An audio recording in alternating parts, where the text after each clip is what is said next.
Hello students, जय श्री कृष्णा। देश भर के जितने भी हिंदी भाषी के बच्चे हैं, चाहे वो किसी भी बोर्ड से हो, कक्षा 10वीं के, उनके लिए आज से हम लेक्चर स्टार्ट कर रहे हैं। मैथ्स वाले गुरुजी चैनल पर आप सभी का हार्दिक स्वागत है। बच्चों, अभी लॉकडाउन की स्थिति में आप सभी अपने अपने घरों में सुरक्षित हैं। अपनी स्कूलें और ऑफलाइन कोचिंग इन दिनों बंद है। उसी को देखते हुए ऑनलाइन यूट्यूब चैनल पर हमने ये क्लासेस स्टार्ट की है। आशा करता हूँ कि ये क्लासेस आपके लिए उपयोगी रहेगी। आज का जो हमारा टॉपिक रहेगा वो रहेगा निर्देशांक ज्यामिति।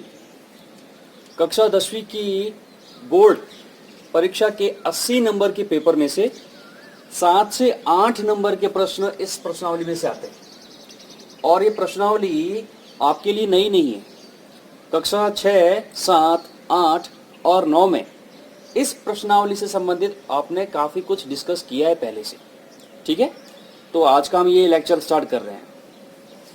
बेटा, सबसे पहले ये समझना ज़रूरी है कि निर्देशांक ज्यामिति होता क्या है। ये जो शब्द आपको नज़र आ रहा है निर्देशांक, ये शब्द बना है निर्देश प्लस अंक से। निर्देश प्लस अंक, ऐसे अंक जो आपको निर्देश दे उनको हम कहते हैं निर्देशांक। ठीक है, देखिए, पृथ्वी पर किसी जगह पर कोई वस्तु है, कोई व्यक्ति है, ठीक है, या फिर कोई स्थान है, उसकी दिशा, उसकी स्थिति का निर्धारण करने के लिए हमें अंकों की जरूरत होती है। अगर हम अपने गांवों की बात करें तो गांवों के अंदर इस तरीके से चौराया होता है ना, चौराया जिसको हम कहते हैं चौराहा, है ना, जहाँ पे दो सड़कें क्रॉस करती हैं। और ये गांव जो भी है, यहाँ पर दूरी सूचक जो लग रखा होता है खंभा, उस पे लिखा होता है 0 किलोमीटर। 0 किलोमीटर, ठीक है, यानी ये जो 0 है वो आपको ये निर्देश दे रहा है कि आपका जो ये गांव है वो यहीं पर है, 0 किलोमीटर पे। उसके बाद अगर आप इसकी किसी भी दिशा में जाओगे, अलग अलग दिशाओं में जाओगे, तो आपको आगे की तरफ 1, 2, 3 और इस तरफ भी चारों दिशाओं में जो है इस तरह के पत्थर लगे रखे होते हैं, जो आपको ये बताते हैं कि उस स्थान की, उस चौराहे से दूरी कितनी है। ठीक है ना, तो किसी भी स्थान विशेष की, ये स्थान है, अगर ये स्थान चौराहे से कितनी दूरी पर है, ये बताने के लिए जिन अंकों की हमें सहायता लेनी होती है उसी को हम कहते हैं निर्देशांक। ठीक है ना, तो गणित की ऐसी शाखा जिसमें हम किसी वस्तु की स्थिति को लेकर अध्ययन करते हैं उसी को हम कहते हैं निर्देशांक ज्यामिति। ठीक है, ये जो निर्देशांक ज्यामिति है बच्चों, इसके अंदर कक्षा 10वीं की हम लेवल की अगर बात करें तो हमें यहाँ पे द्विविमीय निर्देशांक को पढ़ना है। कक्षा 10 जो है, इसमें आपको जिस चीज़ के बारे में डिस्कस करना है, जिस ज्यामिति के बारे में डिस्कस करना है, वो है द्विविमीय निर्देशांक। द्विविमीय निर्देशांक। अब ये द्विविमीय निर्देशांक क्या है? किसी भी वस्तु की स्थिति को बताने के लिए यदि हमें 2 अंकों की जरूरत हो, कितने अंकों की? 2 अंकों की, तो उसे कहा जाता है द्विविमीय निर्देशांक। ठीक है, अभी हमारे सामने स्थिति क्लियर हो जाएगी। देखिएगा, ये हमारे 2 अक्ष है। कक्षा 9वीं में भी आप लोगों ने पढ़ा होगा, 8वीं में भी पढ़ा होगा। ये जो हमारा अक्ष होता है इस तरह से, इसे हम कहते हैं एक्स अक्ष। और ये जो खड़ा अक्ष है हमारा, इसे कहा जाता है वाई अक्ष। और एक्स अक्ष और वाई अक्ष, ये दोनों अक्ष परस्पर एक बिंदु पर समकोण पे प्रतिच्छेद करते हैं।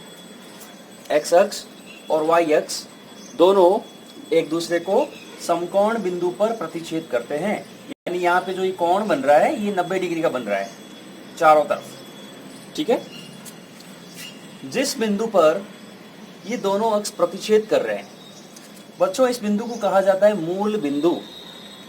ये जो बिंदु है हमारा, जहां पे दोनों अक्ष या फिर आप दो सड़क मान सकते हैं एक दूसरे को प्रतिच्छेद कर रही है, तो ये हमारा जो बिंदु है, इस बिंदु को कहा जाता है मूल बिंदु। मूल बिंदु। अभी हमने उदाहरण लिया था कि गांव के चौराहे पे जब दो सड़कें एक दूसरे को काटेगी तो उस चौराहे पर उस गांव का जो स्थिति है वो हम 0 से बताते हैं, ठीक है ना। इसी प्रकार ये जो मूल बिंदु है, इसकी स्थिति को बताने के लिए इसके जो निर्देशांक होते हैं वो होते हैं 0,0, 0,0। हमें यहाँ पे एक बात को नोट करना है। पहली जो हम बात यहाँ नोट करेंगे वो ये करने वाले हैं कि किसी भी समतल में, किसी समतल में बिंदु की स्थिति को बताने के लिए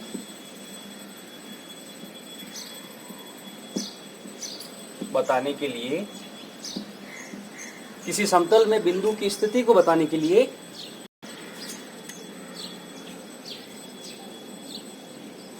ये हमारा एक बिंदु P है और हमें इसकी स्थिति बतानी है। तो इसकी स्थिति को बताने के लिए हमें 2 अंकों की जरूरत रहती है। कितने अंकों की? 2 अंकों की। और उन अंकों के मान को हम कहते हैं x और y, x, y। किसी भी समतल में, जैसे ये हमारा जो बोर्ड है, ये बोर्ड हमारा एक समतल है और इस समतल को अगर हम 2 रेखाओं से काटें तो इस तरीके से 4 खंड बन जाएंगे, ठीक है।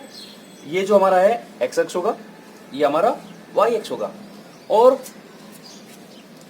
इस निर्देशांक ज्यामिति के अंदर अगर हम एक बिंदु ले लें, जैसे ये हमने बिंदु लिया P बिंदु, और हम ये चाहते हैं कि इस P बिंदु की स्थिति कैसे पता करें। ये P बिंदु जो है इस मूल बिंदु के सापेक्ष कहां पर स्थित है, तो इसकी स्थिति को बताने के लिए हमें 2 अंकों की जरूरत रहेगी। पहला जो अंक होगा वो ये बताएगा कि मूल बिंदु से x अक्ष के सापेक्ष ये बिंदु कहां पर है, मूल बिंदु से कितना दाईं ओर या कितना बाईं ओर ये बिंदु स्थित है। जबकि इसका जो दूसरा मान है वो ये बताएगा कि मूल बिंदु से कितना ऊपर या कितने नीचे की ओर ये बिंदु स्थित है, ठीक है बच्चों। जैसे मान लेते हैं अभी ये बिंदु इतनी दूरी दाईं ओर, ये x दूरी चल रहा है और उसके बाद में इस बिंदु पर आके ऊपर की ओर ये y दूरी चल रहा है, ठीक है। एक बिंदु था हमारा जो कि मूल बिंदु पर था। मूल बिंदु से पहले वो x दूरी x अक्ष की ओर चला, फिर वहां से ऊपर की ओर y दूरी चला। तो इस बिंदु की जो निर्देशांक होंगे बच्चों वो हो जाएंगे x, y, x, y। किसी भी बिंदु के जब हम निर्देशांक लिखेंगे, तो ध्यान रहे सदैव पहला अंक x अक्ष के सापेक्ष मान होगा और दूसरा जो अंक होगा वो y अक्ष के सापेक्ष मान होगा। अच्छा, यहाँ पे ये दोनों अक्ष एक दूसरे को काट रहे हैं, तो मूल बिंदु से दाईं ओर जो हमारा x है, x अक्ष का जो भाग है, यहाँ पे x का मान सदैव धनात्मक होता है। जबकि मूल बिंदु से बाईं ओर जो हमारे x अक्ष का भाग है, यहाँ पे x का मान सदैव माइनस का होता है। मूल बिंदु से ऊपर की ओर y का मान सदैव धनात्मक होता है और मूल बिंदु से नीचे की ओर y का मान सदैव ऋणात्मक होता है। साथ ही बच्चों x अक्ष और y अक्ष जब एक दूसरे को समकोण पे प्रतिच्छेद करते हैं तो ये किसी समतल को 4 बराबर भागों में बांट देते हैं। इन भागों को कहा जाता है चतुर्थांश। क्या कहा जाता है? चतुर्थांश, और यहां से इनकी गणना शुरू होती। ये जो पहला भाग है, पहला जो चतुर्थांश है, चतुर्थांश यानी चौथा अंश, पूरा अंश था उसको आपने 4 भागों में बांट दिया, तो प्रत्येक भाग को कहा जाता है चतुर्थांश। तो ये जो है, ये है हमारा प्रथम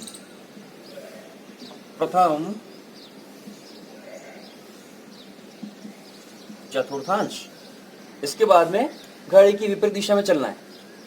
घड़ी की विपरीत दिशा में यह है हमारा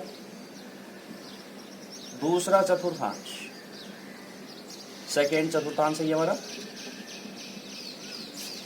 ये हमारा तीसरा चतुर्थांश है, और ये हमारा चौथा चतुर्थांश है। ठीक है, ये हमारा फर्स्ट हो जाएगा, ये हमारा सेकंड हो जाएगा, ये हमारा थर्ड हो जाएगा, और ये हमारा फोर्थ चतुर्थांश हो जाएगा। ये देखिए, तो ये हमारा एक्स अक्ष, वाई अक्ष, जिस बिंदु पर ये प्रतिच्छेद करे वो हमारा मूल बिंदु है, और मूल बिंदु पर x का मान भी 0, y का मान भी 0। दोनों जो अक्ष होते हैं परस्पर जब प्रतिच्छेद करते हैं तो ये समतल को 4 बराबर भागों में बांट देते हैं। प्रत्येक भाग को कहा जाता है चतुर्थांश। प्रथम चतुर्थांश, द्वितीय चतुर्थांश, तृतीय चतुर्थांश और चतुर्थ चतुर्थांश। ठीक है बच्चों, अब देखिए जो हमारा प्रथम चतुर्थांश है बच्चों, इस चतुर्थांश में कोई भी बिंदु अगर आएगा तो उस बिंदु के लिए x का मान सदैव कैसा होगा, धनात्मक, कोमा y का मान सदैव कैसा होगा, धनात्मक। यानी अगर एक बिंदु है और उसमें x और y दोनों के मान प्लस के हैं, धनात्मक है, तो वो बिंदु हमारा इस प्रथम चतुर्थांश के अंदर आएगा। ठीक है, चलो बताइए। इसी तरीके से दूसरे चतुर्थांश में जो बिंदु आएंगे उसके लिए x का मान कैसा होगा, उसके लिए x का मान होगा माइनस का, और y का मान कैसा होगा, प्लस का। तीसरे चतुर्थांश में x का मान कैसा होगा, माइनस का, और y का मान कैसा होगा, माइनस का। ध्यान रहे, जब भी बिंदु के निर्देशांक लिख रहे हो पहला मान हमेशा x का ही होगा, दूसरा मान हमेशा y का होगा। अंग्रेजी की जो हमारी वर्णमाला है उसके अंदर पहले x आता है और फिर y आता है, तो उसी हिसाब से जब भी आप किसी बिंदु के निर्देशांक लिखोगे तो पहला मान हमेशा x का होगा और दूसरा मान हमेशा y का होगा।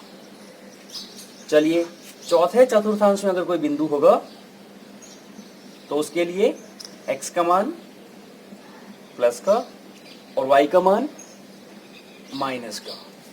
तो इस प्रकार से जो हमारे 4 चतुर्थांश बने हैं, उन 4 चतुर्थांशों के हमने चिन्ह भी निर्धारित कर लिए हैं। यानी किसी बिंदु की हमें अगर निर्देशांक पता हो तो हम ये पता कर सकते हैं कि वो बिंदु कौन से चतुर्थांश में आएगा और कहाँ पे आएगा। कक्षा 9 में, कक्षा 8 में हमारे सामने ऐसे ही प्रश्न आए। आपको कुछ बिंदु दे रखे होते हैं और कहा जाता है इन बिंदुओं को ग्राफ में निरूपित कीजिए। ठीक है ना, तो आप उन बिंदुओं को जब निरूपित कर रहे थे तो ये तो 0,0। अब मान लीजिए बिंदु हमारा 2,3 है, प्लस का 2 प्लस का 3, तो हमें ये समझ में आना चाहिए कि x का मान प्लस का यानी दाईं ओर चलना है, y का मान प्लस का यानी ऊपर की ओर चलना चाहिए, तो हमारा प्रथम चतुर्थांश आएगा। अगर किसी बिंदु के निर्देशांक माइनस के 2,4 है तो ये समझ में आता है कि पहला मान माइनस का है, x का मान माइनस का है, और जब भी x का मान माइनस का होता है तो हमें मूल बिंदु से बाईं ओर चलना होता है। बाईं ओर के दोनों चतुर्थांश में x का मान माइनस का होता है। ठीक है, उसके बाद y का मान कैसा है, प्लस का। जब भी y का मान प्लस का होता है आपको मूल बिंदु से ऊपर की ओर चलना होता है। तो पहले बाईं ओर फिर ऊपर की ओर, तो माइनस और प्लस, माइनस प्लस, दूसरे चतुर्थांश में ये बिंदु आएगा। ठीक है, तो ये चीज अभी तक हमने समझी है। इसके बाद एक और चीज हमें समझना है कि ये तो हम 4 चतुर्थांश की बात कर रहे हैं, लेकिन हो सकता है कि कोई बिंदु या कोई व्यक्ति इन दोनों अक्षों के ऊपर ही स्थित हो। यानी एक बिंदु जो है वो यहाँ पर स्थित है, एक्स अक्ष के ऊपर, या फिर मान लीजिए वो यहाँ वाई अक्ष के ऊपर यहाँ स्थित है, यहाँ पे स्थित है, या फिर कहीं यहाँ पर स्थित है। तो ये जो हमने अभी बिंदु निर्धारित किए हैं, ये बिंदु किसी भी चतुर्थांश में नहीं है, ठीक है ना। ये किसी चतुर्थांश में नहीं है, ये हमारे अक्षों के ऊपर के बिंदु है। तो ऐसे बिंदु की स्थिति को कैसे निर्धारित किया जाए? तो बच्चों ये समझने की बात है कि मूल बिंदु पे हमारे x का मान 0, y का मान 0। अगर हम मूल बिंदु से दाईं ओर कहीं जाएंगे, दाईं ओर, तो हमारे x का मान बदलता है। अगर हम मूल बिंदु से बाईं ओर कहीं जाएंगे तो हमारे x का मान बदलता है। लेकिन दाईं और बाईं ओर जाने से y के मान में परिवर्तन नहीं आता है। यानी जो y का मान मूल बिंदु पर है 0, वो बिंदु के दाईं और बाईं ओर जाने से बदलेगा नहीं। इससे ये बात समझ में आती है कि अगर हमारा कोई बिंदु x अक्ष के ऊपर है, कौन से अक्ष पे? x अक्ष के ऊपर है, तो उसके लिए x का तो मान बदलेगा, x का मान बदलेगा। अगर दाईं ओर जा रहा है तो प्लस का x आएगा, बाईं ओर जाएगा तो माइनस का x आएगा। लेकिन वहां पर y का मान सदैव क्या रहेगा? 0 रहेगा, क्योंकि y का मान तभी बदलेगा जब बिंदु मूल बिंदु से ऊपर या नीचे जाए, ठीक है। तो यहां से हमें ये नोट करना है, क्या नोट करना है? x अक्ष पर, जो हमारा x अक्ष है, इस पर किसी बिंदु के निर्देशांक क्या होंगे? तो x अक्ष के ऊपर जो है y का मान सदैव 0 रहता है।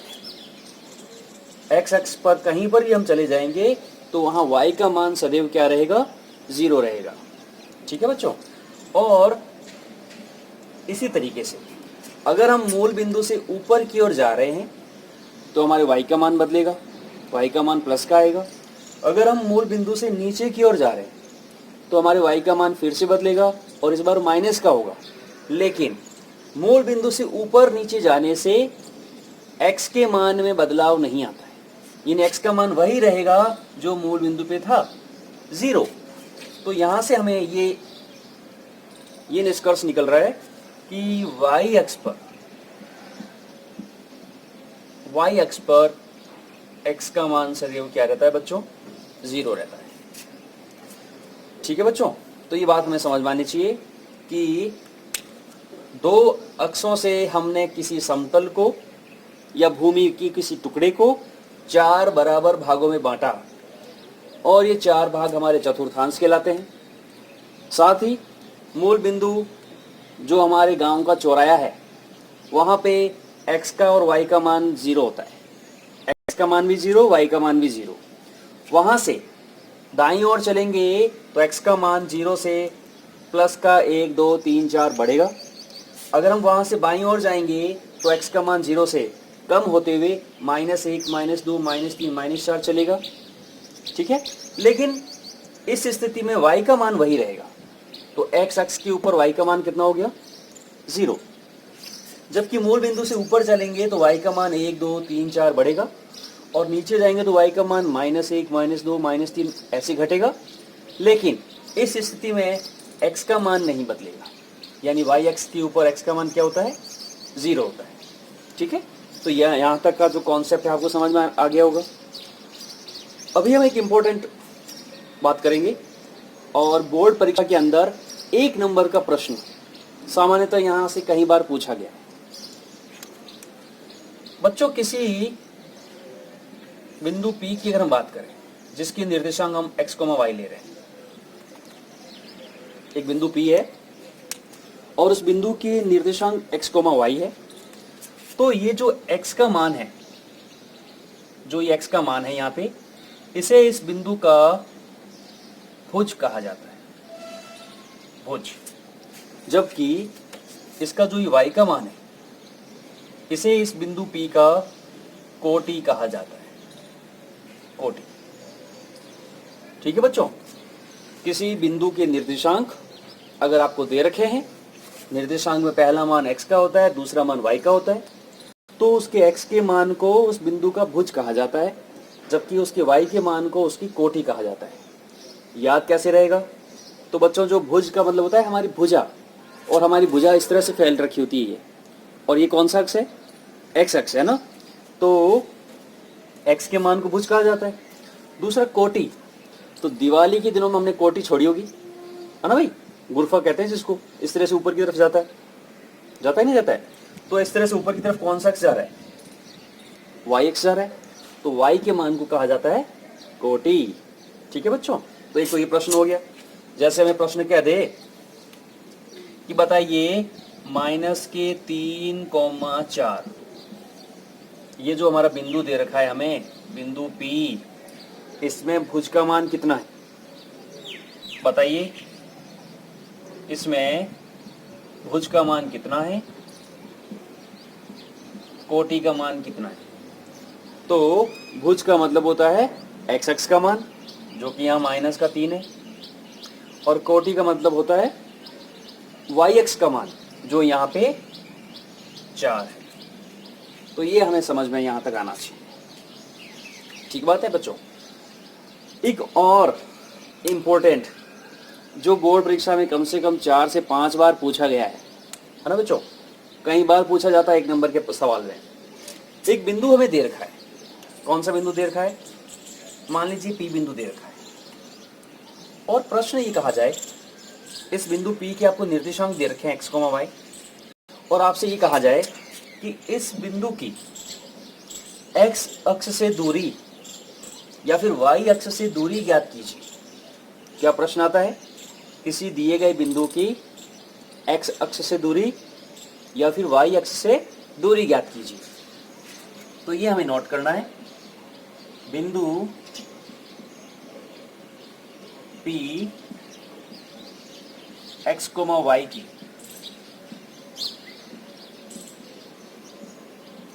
x अक्ष से दूरी, y अक्ष से दूरी, ये हमारा प्रश्न है। तो हम चर्चा करेंगे एक बिंदु को लेकर बच्चों, देखिएगा ध्यान से।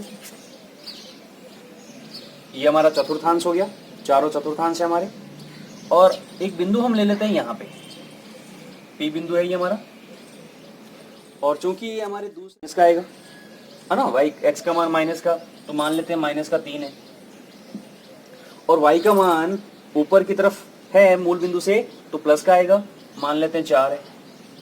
और प्रश्न हमें ये पूछा जाए कि बिंदु -3,4 की x अक्ष से दूरी ज्ञात कीजिए या फिर y अक्ष से दूरी ज्ञात कीजिए। तो देखिए, इस बिंदु से ये जो लंबवत दूरी है हमारी, इस बिंदु से ये जो हमारी लंबवत दूरी है, ये बच्चों x अक्ष से दूरी है, ये हमारा x अक्ष है ना, और इस बिंदु से ये जो लंबवत दूरी है हमारी, वो हमारी y अक्ष से दूरी है। अगर हम ये पता कर लें तो हमारी x अक्ष से दूरी आ जाएगी, और अगर हम ये पता कर लें तो हमारी y अक्ष से दूरी आ जाएगी। अब समझने की बात ये है कि ये जो बिंदु -3,4 आया है, ये कैसे आया है? मूल बिंदु से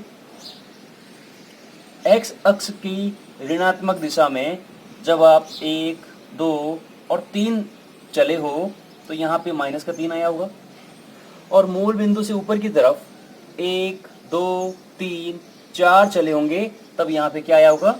4 आया होगा। तभी इस बिंदु P की निर्देशांक क्या है? -3, +4। ठीक है, तो अब अगर आपको ये दूरी पता करनी है, x अक्ष से दूरी, तो ये दूरी तो इस दूरी के बराबर है, ये वाली दूरी, और ये दूरी कितनी है बच्चों? ये दूरी है 4, जो कि y अक्ष का मान है, जो हमारा y बिंदु का मान है। तो इसी प्रकार से अगर हमें पूछे y अक्ष से दूरी, तो इस y अक्ष से दूरी कौन सी है? ये वाली, इस बिंदु की, और ये किसके बराबर है, इसके, और ये कितना है, -3। तो यहां से ये स्पष्ट हो रहा है बच्चों, यहां से ये स्पष्ट हो रहा है कि अगर किसी बिंदु x, y की हमें x अक्ष से दूरी पूछे तो वो x अक्ष से दूरी हमारा y का निर्देशांक होगा, y का मान होगा। कौन सा मान होगा, y। जबकि y अक्ष से जो दूरी होगी वो कौन सा मान होगा, वो हमारा x होगा। ठीक है, जैसे -3,4 अगर हमें ये बिंदु दे रखा है P, तो ये जो पहला मान है, पहला मान -3, ये बिंदु की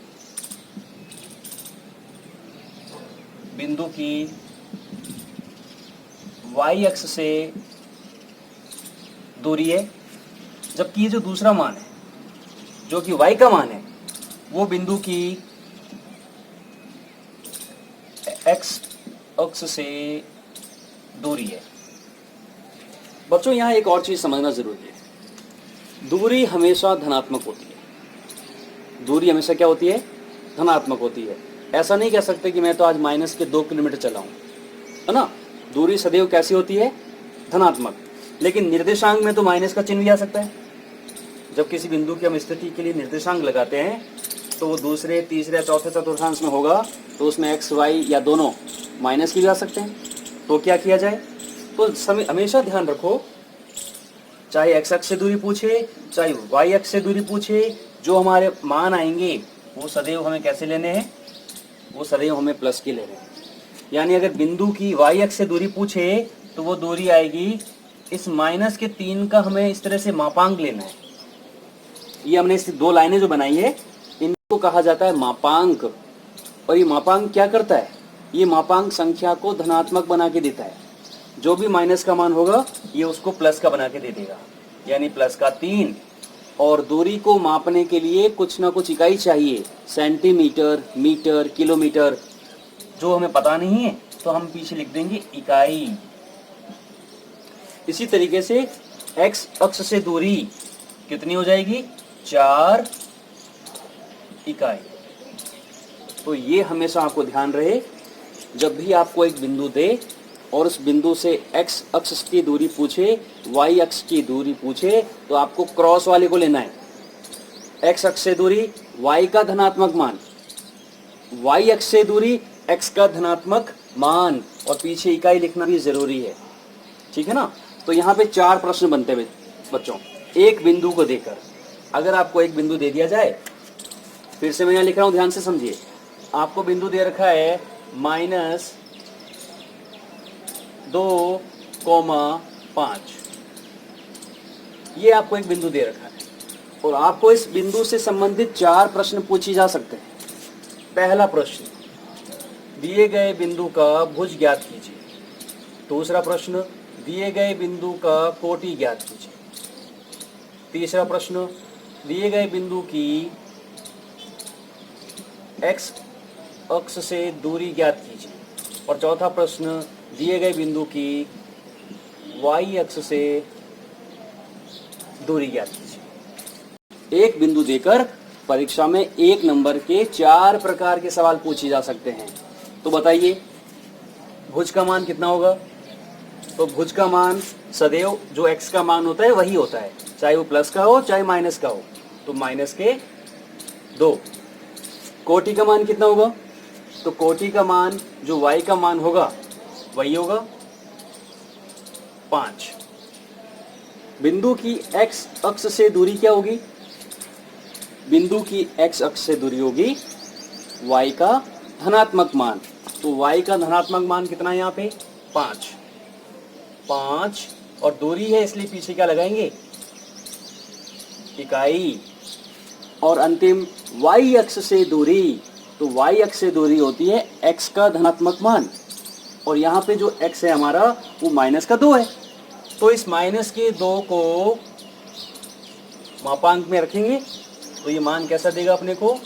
+2 इकाई, है ना बच्चों।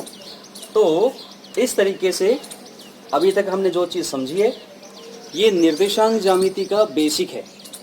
चाहे कक्षा 5, 6, 7, 8, 9, 10 और इसके बाद आप कक्षा 11 और कक्षा 12 में भी निर्देशांक ज्यामिति को पढ़ोगे, अगर आप गणित विषय चुनते हो तो। इन सभी कक्षाओं में और इसके बाद कॉलेज की जो निर्देशांक ज्यामिति, वहाँ पर भी जो उसका जो बेसिक है बच्चों, वो यही होता है। ठीक है ना? तो यहाँ तक हमने जो भी समझा है, इसको प्रॉपर तरीके से आप समझिए और अपने नोट्स तैयार कीजिए। कक्षा 10वीं का पूरा कोर्स मैं ऑनलाइन करवाने वाला हूँ, आपको कहीं जाने की ज़रूरत नहीं है। ठीक है बच्चों? और बोर्ड परीक्षा में 80 में से 80 नंबर आएंगे, ये मैं आपको विश्वास दिलाता हूँ। आपका गणित विषय अब कमज़ोर नहीं रहने वाला है, समझ रहे हो? मैथ्स वाले गुरुजी आपके साथ है, आपका भी साथ बना रहे। ठीक है, यहाँ तक नोट कीजिए।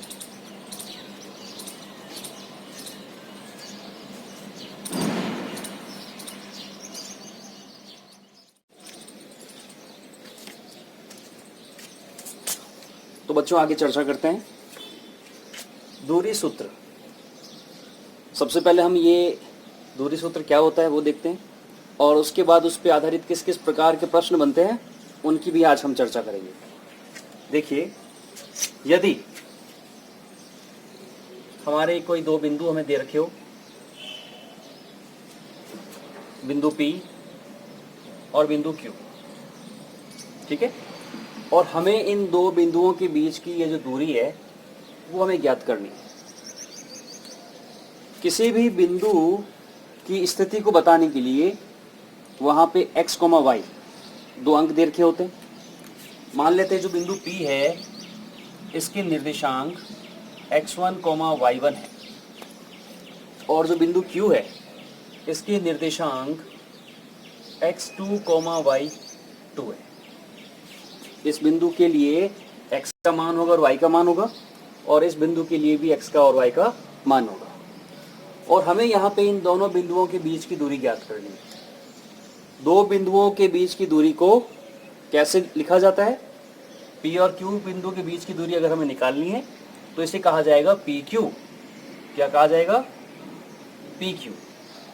जब भी हम PQ देखेंगे तो इसका अर्थ निकालेंगे P और Q के बीच की दूरी। अगर लिखा आ रहा है AB तो हम समझेंगे A और B के बीच की दूरी। अगर लिखा हुआ आ रहा है CD तो इसका अर्थ हुआ C और D बिंदु के बीच की दूरी। ठीक है बच्चों? तो जब भी दूरी का सवाल आएगा तो उस दूरी के सवाल के अंदर जो हमें दूरी निकालनी होगी वो दो बिंदुओं के बीच की निकालनी होगी, और उन दोनों बिंदुओं के निर्देशांक हमें पता होंगे तो हम उनके बीच की दूरी निकालेंगे।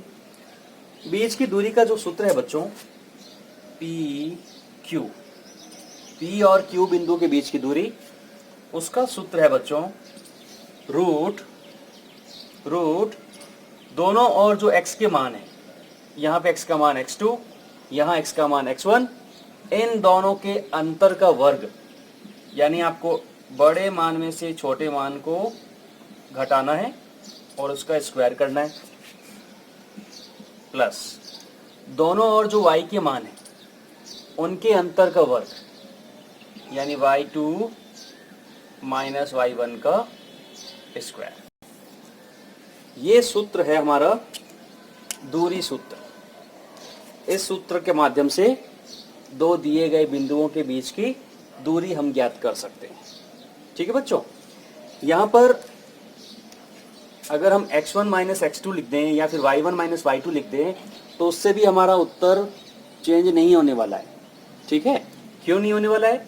कि अगर यहाँ 4 है और यहाँ पे 3 है तो 4 माइनस 3, 1 का स्क्वायर 1 होता है, और अगर यहाँ 3 है और यहाँ 4 है तो 3 माइनस 4 माइनस 1 होता है, और माइनस 1 का स्क्वायर भी 1 होता है। ठीक है ना?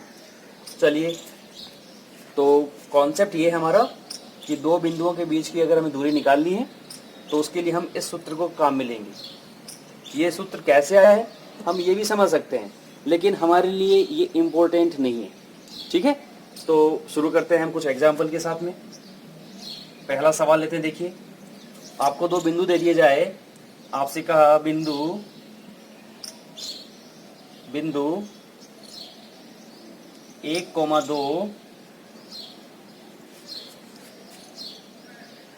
बिंदु 1,2 व 3,6 के बीच की दूरी ज्ञात करो। के बीच की दूरी ज्ञात करो, ये हमारा प्रश्न है। दो बिंदुओं के निर्देशांक आपको दे रखे हैं। तो इस तरह से हमें एक बिंदु दे रखा है P, जिसके निर्देशांक दे रखे हैं 1,2। दूसरा बिंदु दे रखा है Q, उसके निर्देशांक दे रखे हैं 3,6। और आपको इन दोनों के बीच की दूरी, जिसको हम लिखेंगे PQ, ज्ञात करनी है। अब यहाँ पे हमारा x1 1 है, y1 2 है, x2 3 है और y2 6 है। तो आप ये लिख भी सकते हो कि हमारा x1 1, y1 2, x2 3, y2 6। ऐसा लिखने से सुविधा रहती है मान रखने से। तो देखिए, सबसे पहले हम लिखेंगे PQ बराबर रूट, क्या सूत्र होता है बेटा, x2 माइनस x1 का whole square plus y2 minus y1 का होल स्क्वायर।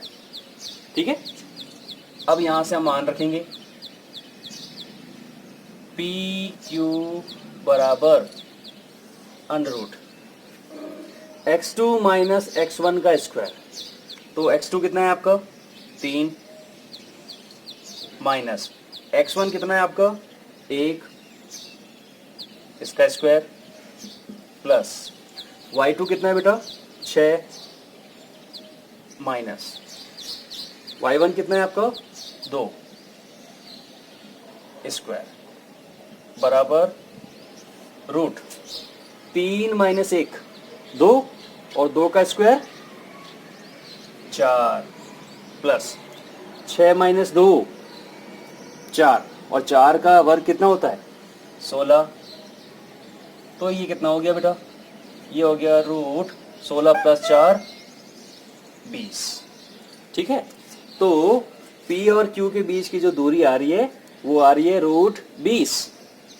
अब यहाँ पे आपको संख्या का वर्गमूल निकालना आना चाहिए। किसी भी संख्या का वर्गमूल कैसे निकाला जाता है, अगर वो पूर्ण वर्ग संख्या है, जैसे 1 का वर्गमूल 1 होता है, 4 का 2 होता है, 9 का वर्गमूल 3 होता है, 16 का वर्गमूल 4 होता है, 25 का वर्गमूल 5 होता है, तो ऐसे हम निकाल सकते हैं। लेकिन जब ऐसी संख्या आ जाए जिसका वर्गमूल हमें पता ही नहीं हो, तो क्या करेंगे, तो इस तरीके से अभाज्य गुणनखंड करेंगे।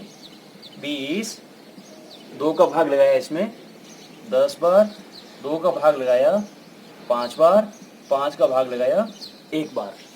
ऐसे संख्या के कर दीजिए अभाज्य गुणनखंड। और अभाज्य गुणनखंड करने के बाद आपको देखना है कि किसका जोड़ा बन रहा है, कौन सी संख्या का जोड़ा बन रहा है। जिसका जोड़ा बनेगा वो संख्या बाहर आ जाएगी, है ना भाई। जिसका जोड़ा बनेगा वो संख्या बाहर आ जाएगी, और जिसका जोड़ा नहीं बनेगा वो रूट के अंदर ही रहेगा। यानी रूट 20 जो होता है, इसी को हम लिख सकते हैं 2 रूट 5। जिसका जोड़ा बने वो बाहर आएगा, जिसका जोड़ा नहीं बनेगा वो अंदर रहेगा। और चूंकि हम दूरी निकाल रहे हैं, दो बिंदुओं के बीच की दूरी निकाल रहे हैं, तो जो भी मान आए उसके पीछे हमें इकाई लिखना है, इकाई। ये हमारा उत्तर है इस प्रश्न का। ठीक है, तो दूरी का सूत्र होता क्या है वो समझना बहुत जरूरी है।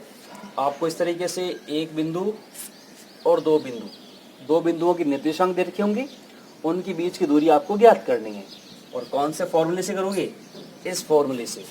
दो बिंदु P और Q के बीच की दूरी PQ बराबर under root x2 minus x1 का whole square plus y2 minus y1 का होल स्क्वायर। ठीक है, नोट कीजिए।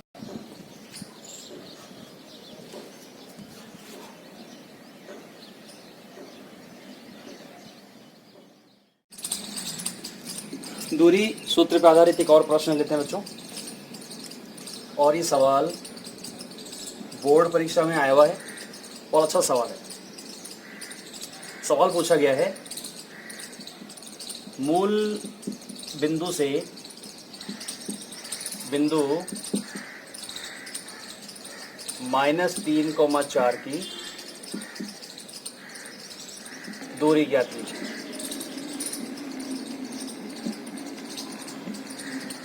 यह प्रश्न है, मूल बिंदु से बिंदु -3,4 की दूरी ज्ञात कीजिए। तो सबसे पहले तो प्रश्न को पढ़ने से समझ में आ रहा है कि हमें इस प्रश्न में दूरी ज्ञात करनी है, यानी दूरी सूत्र काम में आने वाला है। अब दूरी सूत्र जब काम आएगा तो उसके लिए आपको दो बिंदुओं के निर्देशांक पता होने चाहिए, लेकिन प्रश्न में अभी हमें एक ही बिंदु नजर आ रहा है -3,4। ठीक है, ऐसा प्रश्न जब आया तो बच्चे ये कंफ्यूज हो गए कि ये सवाल दूरी सूत्र का है या फिर ये वो प्रश्न है कि दिए गए बिंदु से x अक्ष या y अक्ष से दूरी ज्ञात कीजिए, क्योंकि उस प्रश्न में भी आपको एक ही बिंदु दे रखा होता है। ठीक है बच्चों, लेकिन यहाँ पर आपको दो बिंदु दे रखे हैं। एक बिंदु तो आपको ये दिख ही रहा है -3,4, जबकि दूसरा बिंदु जो है वो ये है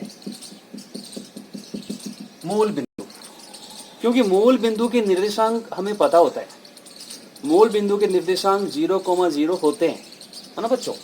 तो एक बिंदु है हमारा O 0,0 मूल बिंदु, और दूसरा बिंदु है हमारा P -3,4, और हमें इन दोनों बिंदुओं के बीच की दूरी ज्ञात करनी है।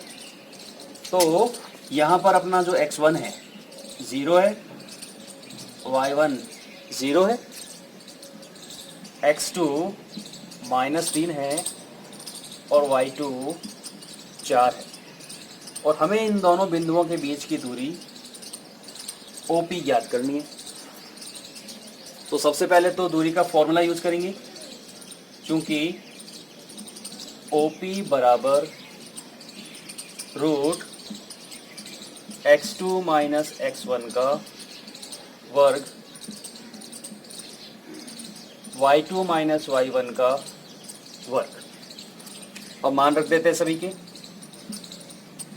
रूट x2 कितना है बच्चों, -3 माइनस x1 का मान कितना है 0 का स्क्वायर, y2 माइनस y1 का स्क्वायर। रूट किसी भी संख्या के अंदर 0 जोड़ा जाए या घटाया जाए उसका मान नहीं बदलता। तो ये -3 - 0 -3 हुआ, और -3 का स्क्वायर कितना हो जाएगा, -3 का स्क्वायर हो जाएगा 9। संख्या चाहे माइनस की हो चाहे संख्या प्लस की हो, उसका वर्ग सदैव धनात्मक ही आएगा, प्लस का उत्तर आएगा, हमेशा ध्यान रखिए। प्लस 4 - 0 4, 4 का वर्ग 16, प्लस कीजिए दोनों को, 16 और 9 25, और 25 का बच्चों वर्गमूल निकालोगे तो आएगा 5, और चूंकि ये हमारी लंबाई है इसलिए हमें लिखना है इकाई। तो ये इस प्रश्न का उत्तर है। ठीक है, मूल बिंदु से किसी बिंदु की दूरी ज्ञात करनी हो तो वहां पर एक बिंदु हमारा 0,0 होगा। इसके लिए डायरेक्ट फॉर्मूला भी बनता है, वैसे वो आप नोट भी कर सकते हो। मूल बिंदु से बिंदु x, y की दूरी, अगर हमें किसी मूल बिंदु से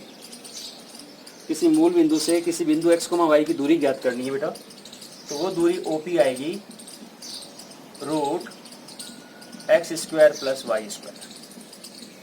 ये क्यों, हम यहाँ पे देख पा रहे हैं कि हमारा मूल बिंदु जब था एक बिंदु, तो यहाँ पे 0 और यहाँ 0, तो ये हो क्या रहा है, 9 क्या हो रहा है -3 का स्क्वायर, और प्लस 16 क्या हो रहा है 4 का स्क्वायर।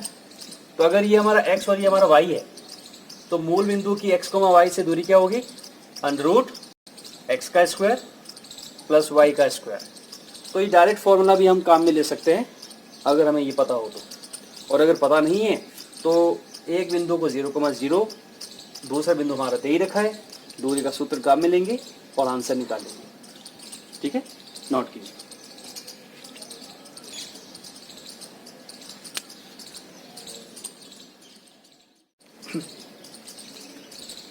अगले प्रश्न की चर्चा करते हैं बच्चों। अच्छा सवाल है। बिंदु -a, -b व -3a, -3b के बीच की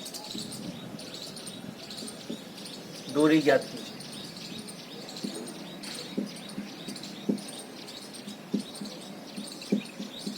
ये हमारा सवाल है।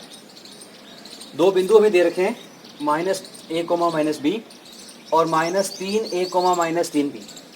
इस बार जो दोनों हमें बिंदु दे रखे हैं बच्चों, इसमें a और b ऐसी राशि दे रखी है, हमें संख्याएं डायरेक्ट नहीं दे रखी है।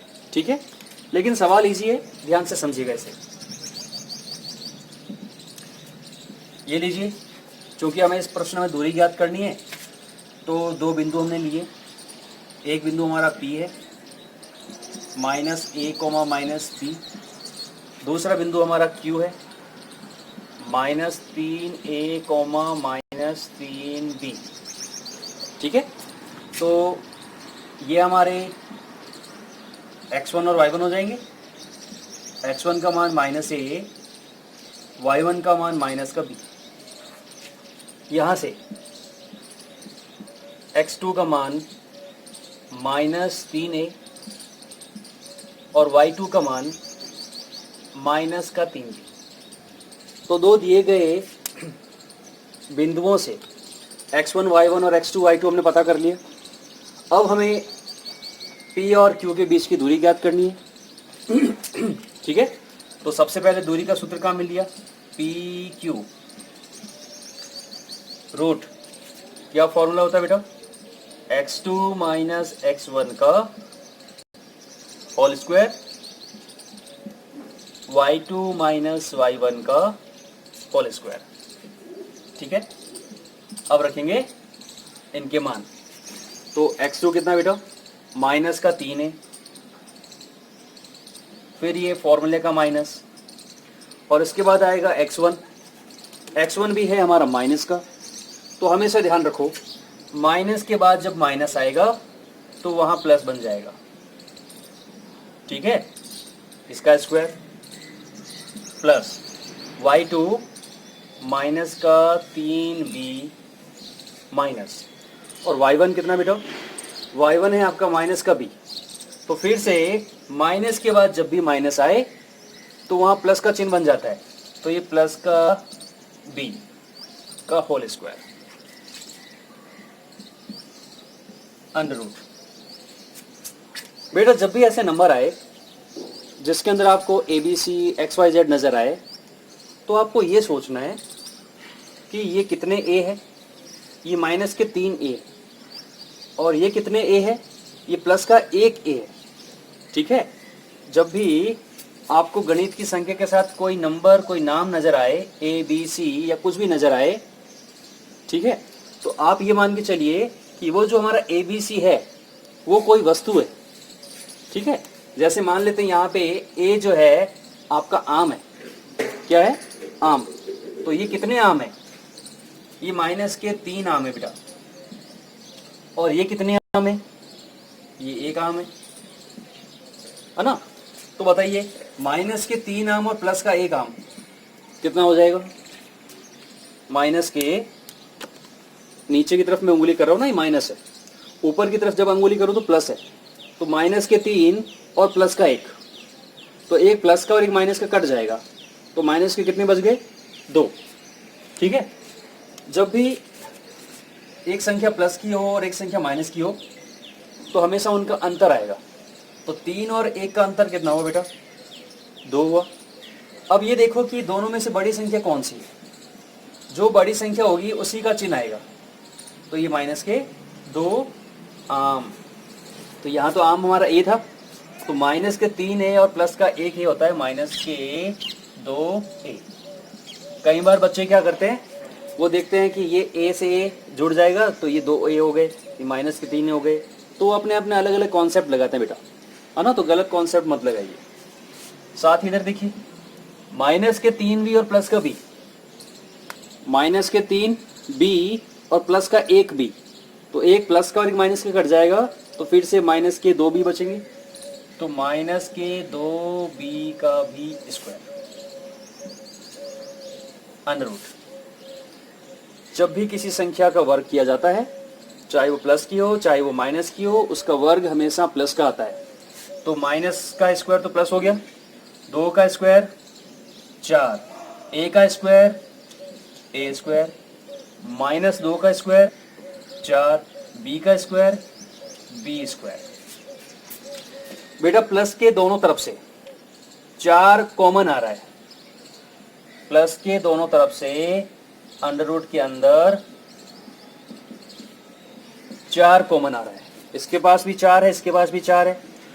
कॉमन लेने का मतलब भी समझो बेटा, कुछ बच्चों को ये समझ में नहीं आता कि इसे कॉमन कैसे ले लिया। प्लस के दोनों ओर से जब भी कुछ कॉमन लिया जाता है, या माइनस के दोनों ओर से जब भी कुछ कॉमन लिया जाता है, तो जो आप कॉमन ले रहे हो उस कॉमन संख्या से आपको प्रत्येक पद को भाग लगाना होता है। जैसे अगर आपने यहाँ से 4 कॉमन लिया है, तो इसको 4 से भाग लगाओ, तो 4 से 4 कटेगा तो क्या बचेगा, a स्क्वायर। फिर प्लस इसको जब 4 से भाग लगाओगे तो 4 से 4 कटेगा तो क्या बचेगा, b स्क्वायर। ठीक है, तो ये कॉमन लेने का मतलब होता है। और अब ये 4 इस संख्या से गुणा हो रहा है, तो आप इसका वर्गमूल ले सकते हो। 4 का वर्गमूल कितना होता है बेटा, 2, और अंदर रहेगा a square plus b square. एक और गलती मत करना बच्चों, आप देख रहे हो सर यहाँ a का स्क्वायर है और b का स्क्वायर है, तो स्क्वायर से रूट काट दें क्या, बिल्कुल नहीं।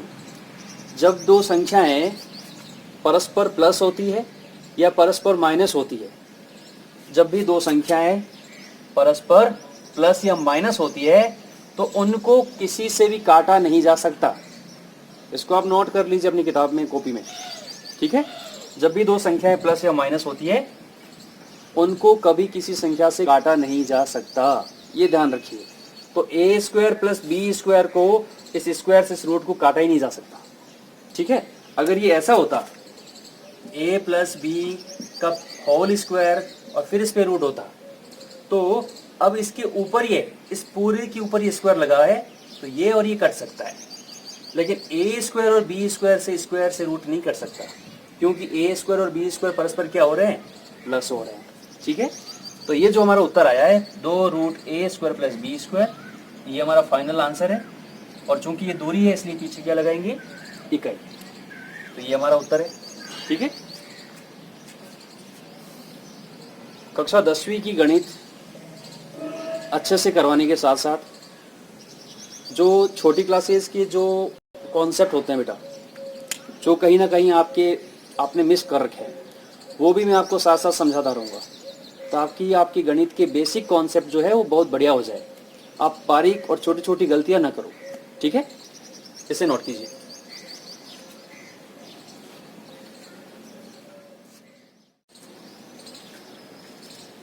एक और इम्पोर्टेंट सवाल ले रहे हैं बेटा।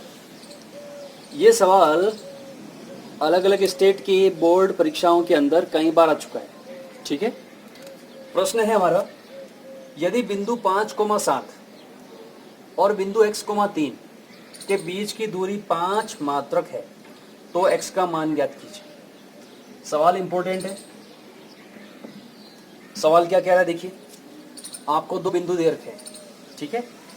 एक बिंदु दे रखा है आपको 5,7 और एक बिंदु दे रखा है आपको x,3, और प्रश्न के अनुसार इन दोनों बिंदुओं के बीच की जो ये दूरी है वो 5 मात्रक है।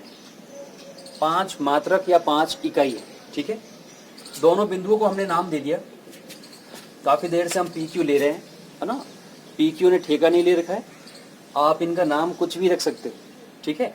तो इस बार हम रख लेते हैं इनका नाम AB, ये लीजिए। दो बिंदु हमें दे रखे हैं ए और बी, 5,7 x,3, और इनके बीच की दूरी जिसको हम कहते हैं ए बी, वो ए बी जो है 5 इकाई है, 5 मात्रक है। आपको हल करके x का मान ज्ञात करना है। तो बच्चों अभी तक हमने जितने प्रश्न किए उन प्रश्नों में आपको x1 y1 और x2 y2 दे रखे होते थे, आपको उनके बीच की दूरी ज्ञात करनी होती थी। लेकिन इस बार प्रश्न में चालाकी है, इस बार इनके बीच की दूरी आपको दे रखी है, जबकि आपको इस बार x1 y1 भी दे रखा है, y2 भी दे रखा है, आपको x2 की जगह जो x है उसका मान नहीं दे रखा है। ठीक है, तो छोटी क्लासों के अंदर हमने सवाल करे होंगे बेटा, जैसे आपसे कहा जाता था कि एक वर्ग की भुजा 10 सेंटीमीटर है, तो उसका क्षेत्रफल ज्ञात कीजिए। तो आप फॉर्मूला कहाँ में लेते थे, भुजा इंटू भुजा, 10 इंटू 10, 100 सेंटीमीटर स्क्वायर। ठीक है, लेकिन फिर अगले ही सवाल में आपको प्रश्न मिलता कि यदि एक वर्ग का क्षेत्रफल 100 सेंटीमीटर स्क्वायर है तो उसकी भुजा ज्ञात कीजिए। उल्टा सवाल मिलता ना, तो हम काम में तो वही फॉर्मूला ले लेते, भुजा इंटू भुजा बराबर 100, फिर ये भुजा का स्क्वायर होता था 100, तो भुजा बराबर √100 आता 10। तो वही प्रोसेस हमें यहाँ काम लेना है, हमें यहाँ पे दूरी सूत्र को ही काम में लेना है। ठीक है, तो चूंकि ए बी बराबर, अच्छा हम यहाँ पे लिख देते हैं पहले कि हमारा x1 जो है 5 है, y1 हमारा 7 है, x2 जो है हमारा वो x है, और y2 हमारा 3 है। फॉर्मूला होता है हमारा ए बी बराबर √x2 माइनस x1 का whole square, y2 minus y1 का होल स्क्वायर, ये हमारा फॉर्मूला होता है। ठीक है, तो ए और बी के बीच की दूरी कितनी दे रखी है आपको इस प्रश्न में, 5 दे रखी है, √x2 माइनस x1 का होल स्क्वायर, x2 कितना है बेटा, x माइनस x1 कितना है यहाँ पे 5, इसका square, plus y2 3 minus y1 7 square. जो जो हमें मान दे रखे थे उन सभी मानों को हमने इस फॉर्मूले में रख दिया। ए और बी के बीच की दूरी 5, तो ए बी की जगह 5 रख दिया, √x2 माइनस x1 का whole square, x2 minus x1 का whole square, plus y2 minus y1 का whole square, y2 minus y1 का होल स्क्वायर। अब इसको हल करके हमें x का मान निकालना है, हमें इस x तक पहुंचना है। तो बेटा x तक पहुंचने के लिए सबसे पहले बाहर कौन आ रहा है, सबसे पहले बाहर आ रहा है रूट, यानी सबसे पहले हमें इस रूट को हटाना है। और रूट को हटाने का तरीका होता है कि आप दोनों पक्षों में वर्ग कर दीजिए। जैसे हम दोनों पक्षों में वर्ग करेंगे तो वो वर्ग इस रूट को काट देगा। तो हम लिखेंगे दोनों पक्षों में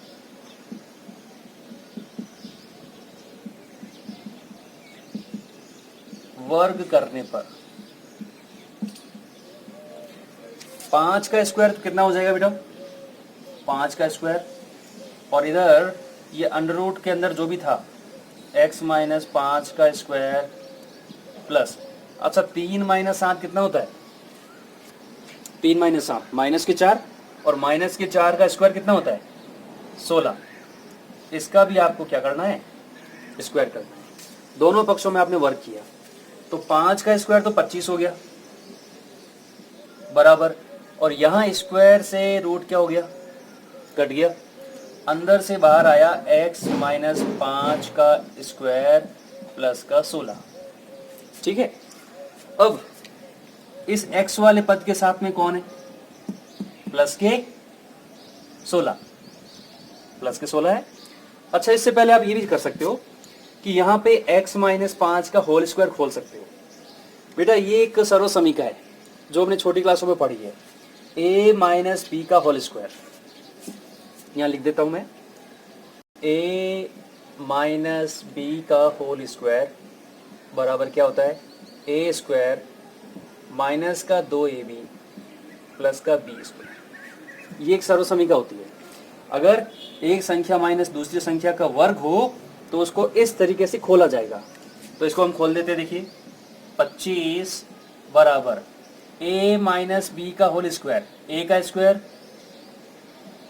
माइनस 2 इंटू ए इंटू बी, 2 इंटू पहली संख्या इंटू दूसरी संख्या प्लस दूसरी संख्या का स्क्वायर 25 और प्लस का 16।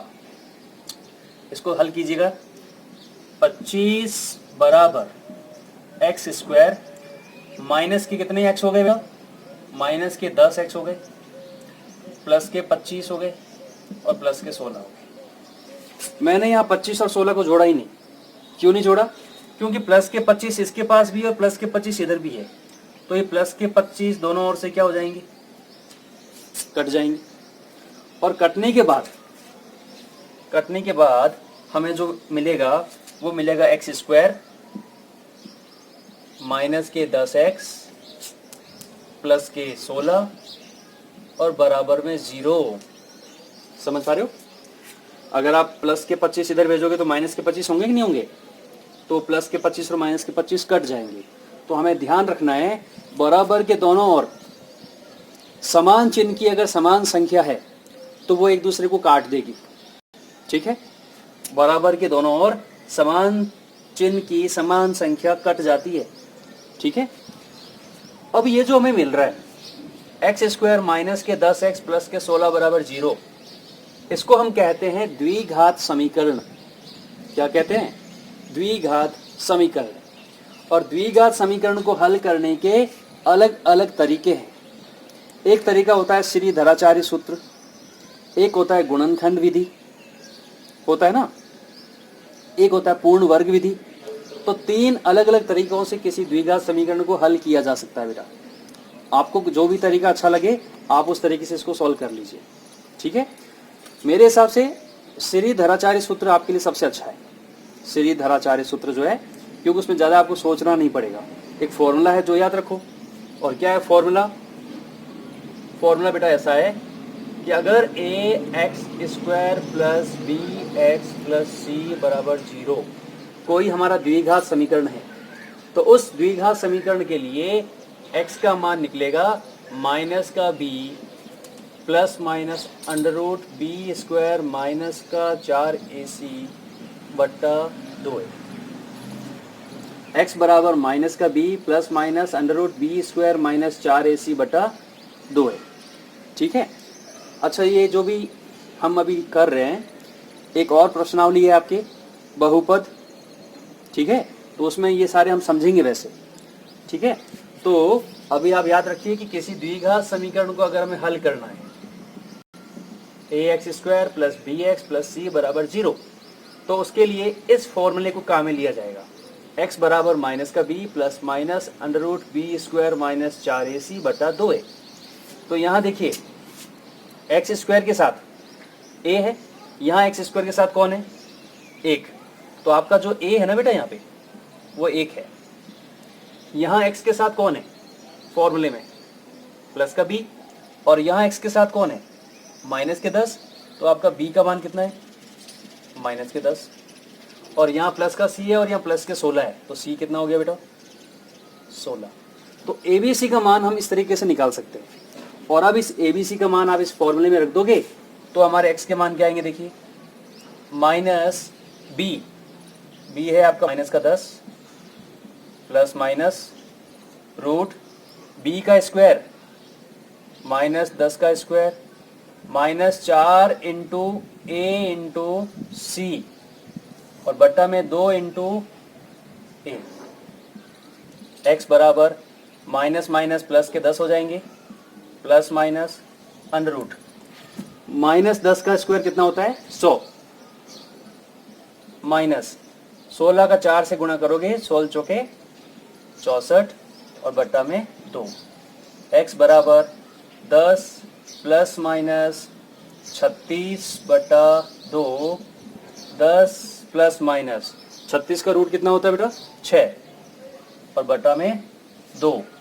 एक बार हम लेंगे प्लस का चिन्ह, प्लस का चिन्ह लेने पर x का मान कितना आएगा?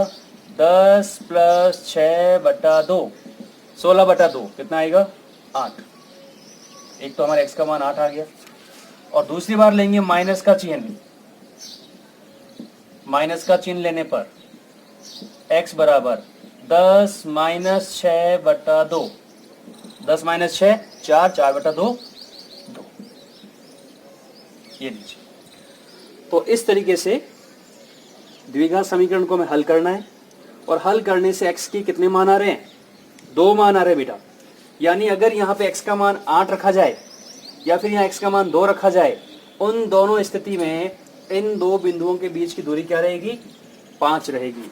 तो इसलिए x बराबर 8 और 2, ये हमारा उत्तर है। ये सवाल इंपॉर्टेंट है बेटा, है ना? इंपॉर्टेंट है, ध्यान रखिएगा। ये लीजिए 4 स्टार, ठीक है? तो बढ़िया से इस सवाल को समझिए। और आज के इस लेक्चर में हमने बेसिक सीखा कि निर्देशांक ज्यामिति क्या होती है, एक एक नंबर के क्या सवाल बन सकते हैं, और साथ ही दूरी का सूत्र क्या होता है और दूरी के सूत्र पे आधारित किस प्रकार के सवाल आते हैं। ठीक है?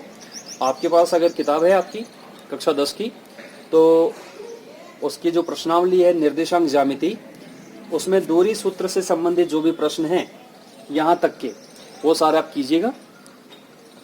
नेक्स्ट लेक्चर में दूरी के सूत्र पे आधारित अलग प्रकार के जो प्रश्न हैं हम उनको डिस्कस करेंगे। आपका दिन शुभ रहे। Good day.